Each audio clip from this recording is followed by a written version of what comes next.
ముక్కలు కావద్దు, కులాల పేరు మీద మతాల పేరు మీద దేశ సమగ్రత కోసం చెప్పని కాశ్మీర్ నుంచి కన్యాకుమారి దాకా పాదయాత్ర చేసి దేశాన్ని ఒకటిగా చేసేటువంటి ప్రయత్నం చేయడం జరిగింది.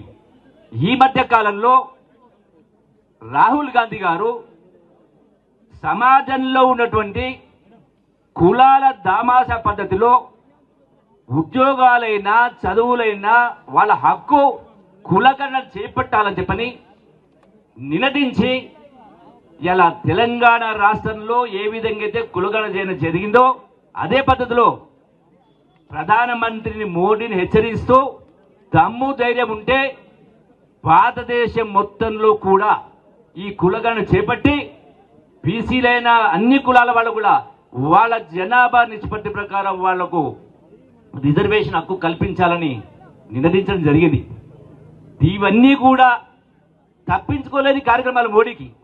అందుకనే ఈ కుటుంబం యొక్క ప్రతిష్టను దిగజార్చితే ఈడీలో సిబిఐలో పెట్టి భయపెడతారంటే ప్రాణత్యాగం చేసిన వాళ్ళు, యావత్ ఆస్తిని దారాదత్తం చేసిన వాళ్ళు, సంవత్సరాల కొద్ది జైల్లో ఉన్నవాళ్ళు ఇవాళ గాంధీ కుటుంబాన్ని మీ తరం అవుతుందా వాళ్ళ ప్రతిష్ట మార్చడానికి, పరిస్థితి దిగడానికి?